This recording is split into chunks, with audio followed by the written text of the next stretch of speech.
siya. Sino? Si Bam. That Publicus. Yeah, that exactly. Oh. Yung tingnan mo, yun na nga pag makita ko yung mga ganung survey, that's what makes you doubt it. Sorry, may standards kasama. No. Pero yun na, tanong ko. So tingin mo ba dapat Bam and Kiko should go for the knockout punch and go all out, parang all or nothing to win it? You don't win by points, you win by knocking out the ano. They're just tipping at Or the edge. should they do nga by points? So ito, konti na lang. Mananalo tayo. At least pag matalo, hindi yung, alam mo yung playing it safe just to win by points. Kaysa you go all out, pwede ikaw din yung ma-knockout. Ano tingin mo?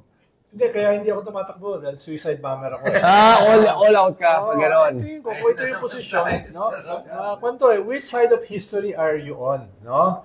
Yun yung sa akin eh, no? Halimbawa, usapin ito ng impunity eh. Hindi lang ito usapin ng crimes against humanity. You have to position yourself there. Ngayon, i-weaponize mo yan para madagdagan ka ng boto. No? Yun yung sinasabi ko. Kaya, makaiba yung aking calculation kaysa sa calculation nila. Right. Calculation nila, baka may 1 million boss sa Iglesia ni Cristo.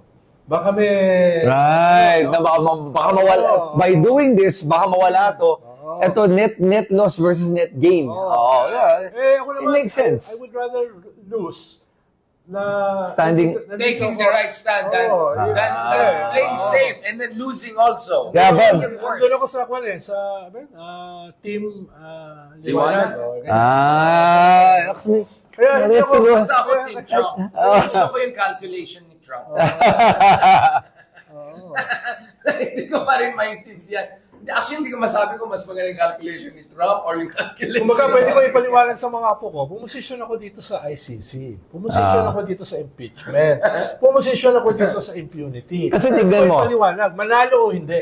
No? Kasi di ba, tignan mo si Bam nung ano pa lang, nung sa issue ng impeachment ni Sara, tahimik na. Dating ito itong ICC, tahimik pa rin. Hindi nga people's issues eh. Sabi niya. Hindi siya tahimik. Nagsalita siya. Nagsalita siya na... Hindi ito people's issues. Oo, na neutral nga. In other words, kasi hindi ito yung importante. Parang bago may mas magalit sa atin, let's make it even worse. So, meron tayong isa pang problema. Party list. Ang hindi maganda, yung numbers ng vote. Akbayan baka isa daw, si Chel, my chance.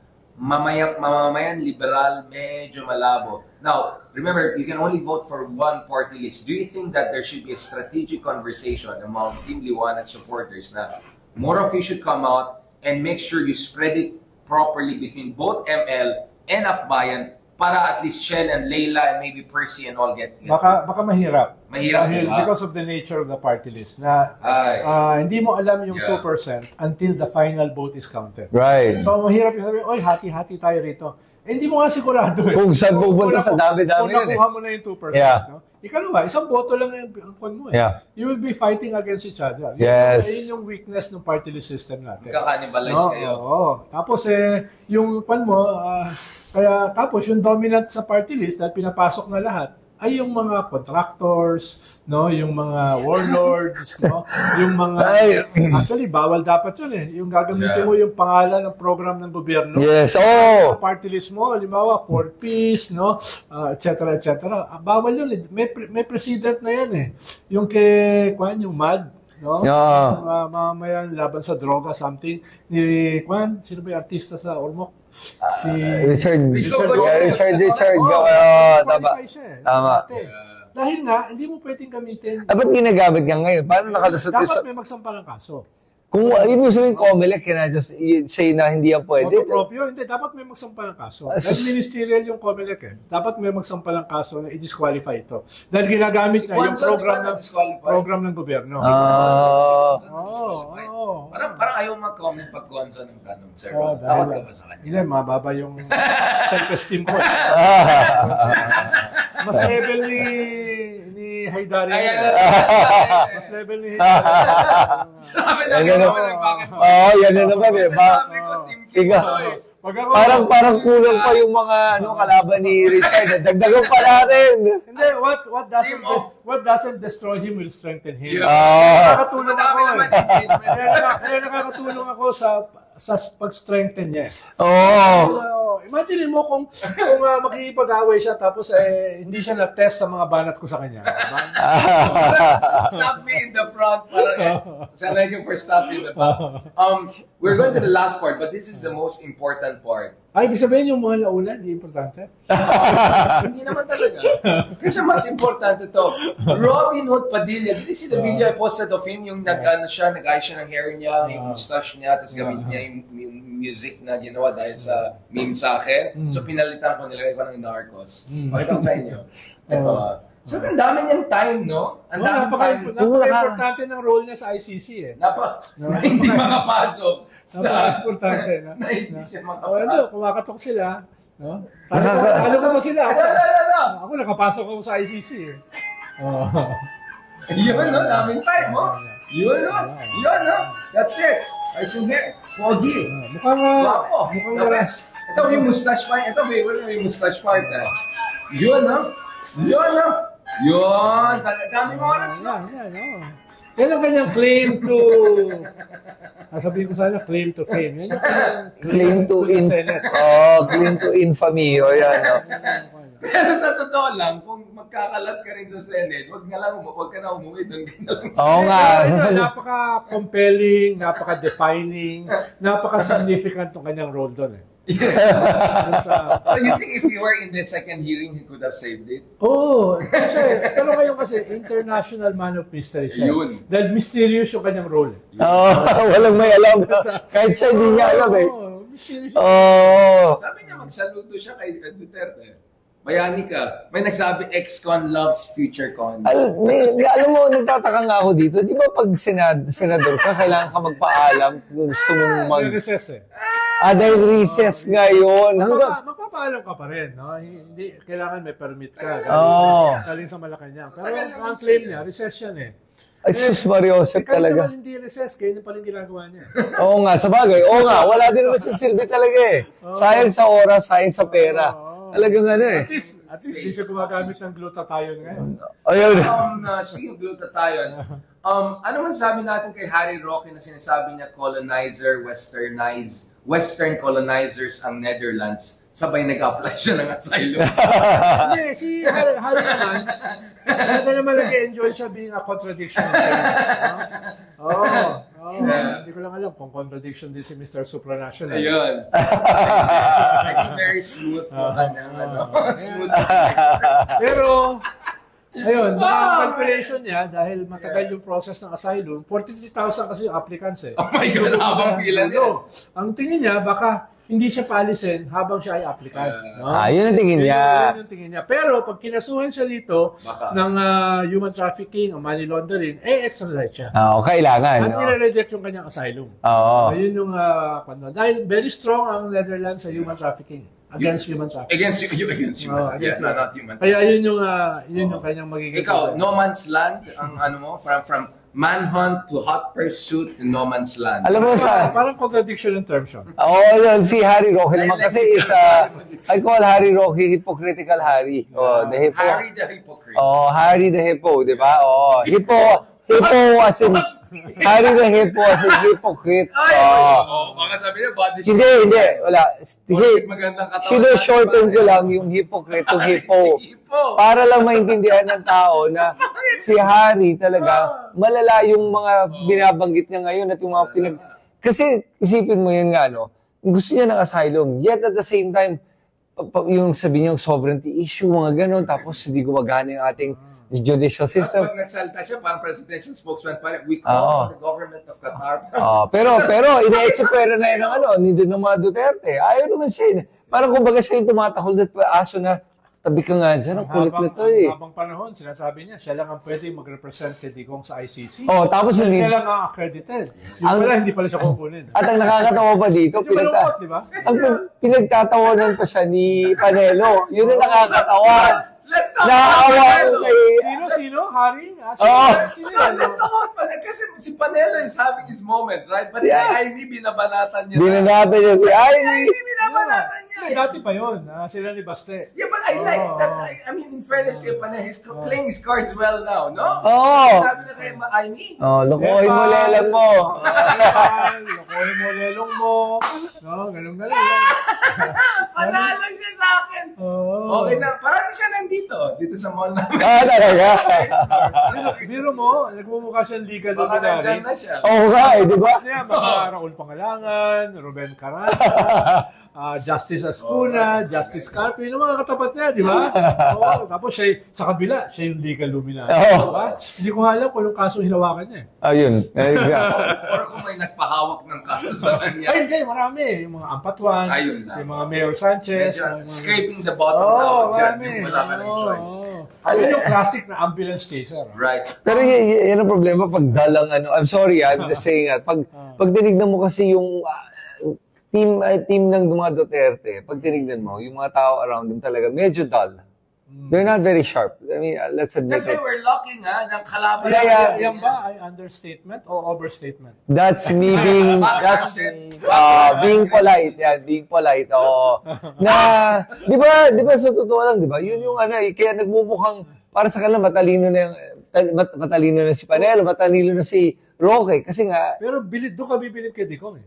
Kinuha yung dalawa, spokesperson. Di ba? Sinong presidente? No? Kasi wala na siyang ibang kukuha sa dalawang ganyan wala siyang spokesperson. di ba? Dati may kinuha siya yung pastor. Si Amelia. Yun yung una niya eh. Si Amelia. Pero hindi tumagal. Dahil nga... Hindi niya kaya. Kaya kumuha siya ng Panelo at Hariro. Baka kasi nga, sila lang yung tatanggap kasi nga maganda yung bayad. Hindi, tsaka medyo pare-pareho sila. Totoo. Hindi sila nakakalayo. Totoo. Sige, I didn't see it as body shaming kasi si Panelo ay parang... Never mind. Last point, before we forget, ay may president pala tayo. Ikaw, since tinatag ka ng BBM vlogger, let's just be clear, hindi siya BBM vlogger. Makabayan siya, Team Philippines siya. Hindi katulad ng Team Philippines sila ba to? Pero itong totoong Team Philippines siya. Kala ko pa naman, mag-UC ka rin kasama ng secret ni Kwan. Show na kayo, Chris Sinclair. Chris Sinclair. Parang Dami Damian Marie, Chris Sinclair. Walang pag-asa yung hearing ni Aida, Chris Sinclair. Di ba? Maganda, gwapo, mabait, maayos. No, but seriously, brother, I mean, you are a patriot, you love the country, you are running for council. Anong take mo sa ating presidente? What should he do in the coming months and all? Kasi parang feeling ko, ako base sa pagkalam ko, hindi pa rin nag-sink in sa kanya na, oh my God, I'm going towards my legacy years, pero survival mode pa rin ang ginagawa. Basically, he's just surviving the past 3 years. That's not the legacy you want to leave behind.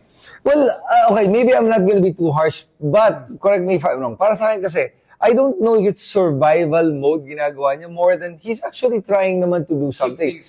For example, to be able to do that SONA na binanggit niya yung pagtanggal ng Pogo, that was his moment. That actually, siguro kung nagawa tayo ng polling on BBM, nagawa tayo ng polling na yun. Talagang nakita mo tumaas yung numbers niya. So mga ganung mga statements will help him eh. Tapos yung binantaan yung buhay niya ni Sara, tahimik siya for the longest time. Playing the meek and mild-mannered na, don't wanna say anything bad, to biglang nagsalita siya. That press con he did was really good. It solidified him as a leader. It actually made BBM supporters, mga loyalists, feel proud of him. And then 2 days later, he said, never say never. He said, never say never. Tapos ngayon, tapos ngayon, di ba, sinabi na nga niya, nagsalita si Sara, sabi ni Sara na naging mas malapit yung pamilya namin. Sagot naman ni BBM, you're welcome. Di ba? Sabi naman ni Sara, parang na-miss niya yung sarcasm. Pero nakakatawa naman yung sagot ni Sara na yun na yung sarcasm niya. Kasi the-please din kasi si Sara mag-sarcasm na hindi ko din maintindihan eh. Pero totoo naman, sinasabi niya, hindi ba talaga siya grateful na naging mas malapit siya sa tatay niya? Ayaw ba niya maging mas malapit? Yung ba yung sarcasm na pinagsasabi niya? So which one was she referring to? So yun yung sa akin. Pero BBM, I think, should make more of these strong statements, pero still dignified. As long as the statements are dignified, yes, and statesman yung pagkasabi niya. Nung binantaan buhay niya, ano sinabi niya? Paglalaban ko, hindi sarili ko. Hindi yung opisina ng presidente. Dahil kung kaya niyang bantaan ng presidente, kaya niyang bantaan at gawin to sa lahat ng Pilipino. Yan ang pinaglalaban ko. That resonated well with Filipinos. He needs to do more of that. Thank you, Yusek. At hindi, Parang maganda yung Claire and Chris. at sinasabi ko talaga, hindi talaga ako supporter ni BBM. But I will commend him for, yes, kung talagang tingin ko maganda yung ginawa niya. At pinangako nga niya, dadami pa yung kanyang mga presko ng problema. Biglang wala ngayon. Ang problema ko lang ay Lang? defining tong moment na ito rin para sa kanya. Kung yung mga Duterte on the defensive na Yes. Sa isang corner na yung kanilang pinaka-leader nasa The Hague na. Sisimula ng kasuhan. No? Yeah. At kahit parating pa lang sa confirmation process, I'm almost sure hindi yan bibigyan ng interim release. Yes. Hinihingi nila, etc. So, tingin ko tutuloy yan sa kaso. No? Si Sara naman, may mga Damocles sword sa ulo niya. Criminal cases have been filed against her. Magpapatuloy yan. Dadagdagan pa yan.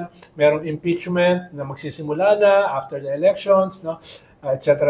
Yung mga blabbers nila at talking heads ay umami na peddlers of fake news, nag-training sa China, yung iba ay nag-abroad na para makaiwas na nag-backdoor, yung mga kanila main alipores katulad ni Bato, minsan nagtatago, minsan nasa Senate hearing, no?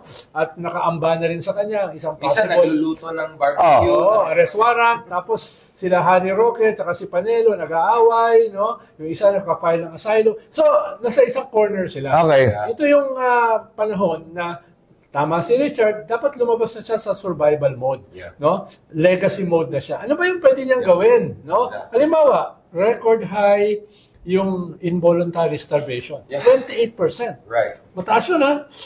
Ibig sabihin, 28% ng populasyon mo nakakaranas ng hunger. Yeah. The highest self-rated poverty in 2.5 decades. So, 2.5 decades, no? 63%. Mataas yun, ha? Yes. Yung ganong klase na... tapos yung kanyang mga SONA promises, maliban sa Pogo, yung ipapakulong niya ang mga kartel. Mga hoarders. 2 SONA, sinabi nila. Pero ni isa, wala pa napapagawa. So, kailangan, yan ay mga low-hanging fruits na meron kang pwedeng gawin. No? Pwede mong paano, bumibili ka ng rice sa Myanmar na 34 pesos per kilo. No? Bumibili ka sa Vietnam na 38 pesos per kilo. Ibig sabihin, pwede mong babaan ng rice sa 35 per kilo. Nakikita pa rin yung mga hoarders, yung mga smugglers. No? So, ibig sabihin, these are things na pwede mong gawin. Hindi lang yung i-increase mo ng 200 pesos yung sahod ng mga sundalo. Yes. No? Dahil naglo-loyalty check ka. 2 taon nang naiwan sa Kongreso yung 200 peso wage increase, minimum wage increase ng manggagawa. No? Ano nangyari doon? No? Eventually, yung mga issues na lalabas yan. will haunt you. No? Kaya, at yan, hindi mo kinakailangan ng baguhin yung structures para yan ay magawa. Ang tingin ko dyan ay low-hanging fruit na meron kang pwedeng gawa kahapon. No? Yun lang yung sinusuportahan ko na kailangan pumunta ka na dyan. No? Hindi na to usapin ng propaganda lang. Usapin na ito ng ano ba yung kwan? Ano ba yung where's the beef? No? Literally. Pero tingin ko lang, baka siguro hindi pa nabibigyan na masyadong linaw nabibigyan importansya yung issue na yun ng media, social media. Hindi natin masyadong pag-uusapan yun if you think about it. I proposed to him, let's do a podcast 2 hours. Let's meet my name, sit down, let's have a conversation, lay out, what is your vision? Yeah. Because all I see is like, purong away Duterte. I think he has to have a proper sit down, like relax. Okay. Hindi yung perfect me, baka magkamali ako. No, like chill lang.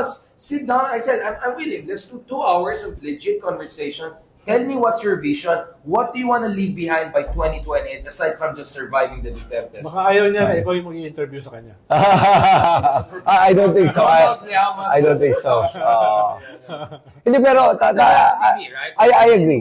Pero legit, hindi pwede yung game vlogger. So, if I were to understand what you're saying na nga is, okay, handle mo tong issue with the Dutertes because it's a real legitimate issue naman. Okay. On top of that, existential threat. Yes, it's an existential threat. Not just to the Marcoses, to Philippines. Okay. Constitutional order. Now, at the same time, while you're doing that, please naman, asikasuhin mo to. Reform project mo. Oo, to be able to, yan ang iiwan mo na sa Pilipinas. So, at least, tingnan mo, nagawa ko to. Actually, nakadikit yan doon. Halimbawa, ang ganda nung sinabi ni John Vic Remulla na even yung record ng police na 7,000 to 8,000 yung pinatay through legitimate police operation, mismo yung walang record. Yung 7,000 to 8,000, wala yan. Yun yung 95% sinabi na wala. Merong mga 100 na namatay sa cardiac arrest. Pero hindi naman. Oo. Ibig sabihin, inaamin ni Remulla na under niya kasi yung PNP na may crisis ito. Meron itong problema na structural. Right. Tapos imagine mo, Secretary of Justice, inamin na yung justice system nag-collapse. Yes. Yung predecessor. So, ano yun? Kung inaamin niya lang ang mga key cabinet secretaries mo, anong gagawin ngayon ng gobyerno? Exactly. No? So, inamin Inamin yung structural problem. So they have to do something about it. So they have, dahil the very fact na inamin, no, doon sa first Senate hearing, dapat meron kang gagawin. Ipapakita mo na ito ay gagawin, aayusin ko. Itong mga pulis na ito, papakulong ko. Dahil silang pulis pa nakakulong? 10. No? Oo nga, ang konti lang. No? So, yun yung mga reforms na inamin na ng iyong cabinet secretaries na meron kang dapat gawin. No? Halimbawa, itong Secretary of Agriculture mo na walang kwenta. No? Alam mo ba, yung Agriculture Secretary? Classmate yun. Anong gagawin mo dyan? Na lang. Negative ang growth rate ng agriculture. Yeah. Binabatak pababa yung total growth rate mo. Tuna kasi expert. Tapos sasabihin, dapat ang SRP ng rice ay 58 pesos. Nabili mo yung rice sa Myanmar ng 34, nabili mo yung rice ng 38 sa Vietnam, bakit 58? Alam mo, yun yung mga ganun na mga basic ba? Sana talaga kasi pumili na lang siya ng Agriculture Secretary na talagang may alam sa agriculture. Na talagang totoong para sa sana. Pero yung pagbigay kasi dito kay Laurel, ano yan Thunder yan exactly. Ano to, reward to di ba? Yun ang problema. Sana... But that is a prize, di ba? Initially, BBM was the secretary because he realized it was an important thing. Yung first speech niya sa SONA. So that should have gone to someone who really knows his job and really can do something about it among others. Ako, ang pagkaalam ko, BBM is still hoping na yung mga projects na ginagawa niya na lumalabas, I don't know, from PC or whatever. But that's not gonna make an impact. You should go to mainstream media, social media. Tingnan mo yung launching ng PDP Laban campaign sa Club Pilipino. Ano yung kanilang tira? No? Bigas, petty crime, no? Crime palagi naman employment. No? Yun yung tira. Ibig sabihin, alam nila yung weaknesses at vulnerabilities ng gobyerno. Yun ang pupuntirehin nila. Na pwedeng gawin ng gobyerno na bago pa yon nangyari ay binigyan na nila ng indicative solution. Hindi sinasabing full solution. Indicative. But with the kinds of crime naman, bumaba naman talaga yung krimen At nasolusyon na naman nila kahit paano Tumaas ang petty crime. Yun yung problema. Yung petty crime. Yeah, yung non-index crime. Yun ang tumaas. Yun. Usually, nararamdaman ng tao yung pickpocket, yung nakawan ng cellphone, yung nakawan ng, ano ba yun, yung ilaw, yung side mirror, gives a sense of chaos and disorder. Yun yung nararamdaman ng mga karaniwan tao. Pero okay. Yung EJK dun sa gilid na hindi ka tamay, biglang hindi pala nararamdaman. Very ironic, di ba? Parang homicide, parang okay na, naging... Okay lang, pero pag petty crime... Pero masama yan. May kilala ko, 2 driver na nakawan ng cellphone, no? Yung ganyan. Tapos, may kilala ko na 4 na nakawan ng side mirror, no? Yung mga ganun ba na... dumadami yun. Dati hindi ko naririnig yun, Yun yung...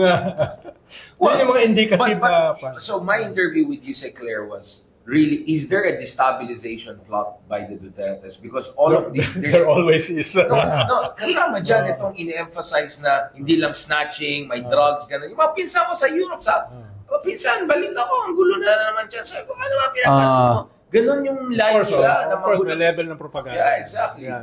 Meron daw, may mga lumalabas na video na, stage daw yung iba. I'm sure. I won't be surprised. Hindi ako magugulat. Na sinadya nila, sabi, tingnan mo yung krimen ngayon, pero parang, saan galing yun, gano'n. So, they magnify the issue and amplify it to make it look like it's more than it really is. Yung nangyaring road rage. Kalat yan. Tapos sabi, tingnan mo Pilipinas ngayon. Yun, pag ganun, ano, I mean, anong gagawin pa ng PNP? Kung sabihin na natin, yung data naman shows naman, are you saying ba overall crime has gone up or you saying a petty crime pero overall crime is still less? Overall is still less. Kahit na dumadami yung petty pero hindi naman yung lahat ng krimen ay dumadami. Kumbaga, yung percentages nag-iiba lang. Bro, pero mas konti. Nakakatch na drugs kaysa before. Dami-daming natukang. Pero yes. Yung nahuling drugs, sobrang konti. And that's a good thing, di ba? Which should be emphasized, which most people don't know. So, ginagawa naman nila, at saka hindi lang. With regards to the judicial system, tama naman yung sinabi ni DOJ ba yun? Yung ngayon, yung threshold for filing charges is now to the point of the evidence has to be with certainty of conviction. Kumpara sa dati. Very strong. So that was such a good thing. Kasi dati bogus lang kahit nangyari kay De Lima. Tingnan mo yun, dahil kahit na sino pwede magsampa ng kaso kahit ang hina ng ebidensya, kaya nababag down ng justice system. Yes, ngayon, because of this is a good thing and this improved the judicial system. Yes, so that is under Marcos's administration and they have to highlight a lot of these things. So, may nagagawa naman tama, pero syempre, marami pang pwedeng gawing tama. And I think 3 years ago, I think if nakikinig siya sa mga tulad ni Ronald, kaya pa yon. Si Ronald, ako na lang. Siya na lang. Last point, third last point. If you're BBM now, do you feel good about US? Kasi Hackset came here, a lot of new defense deals. Nothing about ICC yet, criticism, if anything, baka supportive pang US. Actually, they're supportive. And then Marco Rubio is coming soon. There's an invitation to the White House. That matters, right? That the superpower, the most powerful country in the world, even though tinatarif ka out of nowhere, still, security-wise, is with you. Mas general kasi, ang problema nitong ginagawa ni Trump, ang effect niyan, hindi lang tayo or yung region, yung buong mundo. Global order. At dahil yung ating supply chains, dahil yung ating integration, rightly or wrongly, sa global system, ay tatamaan pa rin tayo. No? Ang tanong na lang dyan ay gaano katindi yung tama sa atin. No? Unintended consequences. Yeah. Well, regarding yung policy niya rito sa region at saka sa Pilipinas, depende yan sa resulta ng power struggle sa cabinet ni Trump. Meron kang Elon Musk na very pro-China. Tapos meron kang Rubio, na very anti, no, yung ideological. So depende sa mangyayari diyan, no. Diyan sa kanila. Dahil nag-scale up din si Elon Musk in terms of power center. Pero alis siya from Doge. Sana. Alis siya. Dahil grabe yung disruption. Yung Tesla, baksak yung Tesla.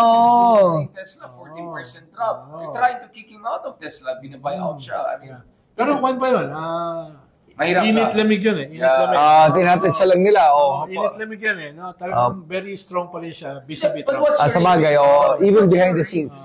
Because, they're also big donors like Adelson among others. But why is Trump so believe kay, because he's just the richest man? Is that it? Well, siguro katulad niya, disruptor din si Trump kasi is a disruptor. Parang hoops to hoops. No, so, parang tayong dalawa, we like each other. Kasi, Hindi ko sigurado. So, ganun yung tingin niya.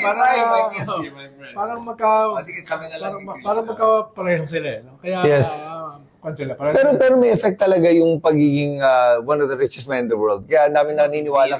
Yun yung irony nun dahil may pera lang ang isang tao, hindi ibig sabihin alam niya ang solusyon sa lahat ng problema. Sa lahat ng bagay. It's different from a corporation, brother. It doesn't work the same way. Yeah, but ako, okay. Tanggal nga siya ng support sa Ebola virus. Yeah.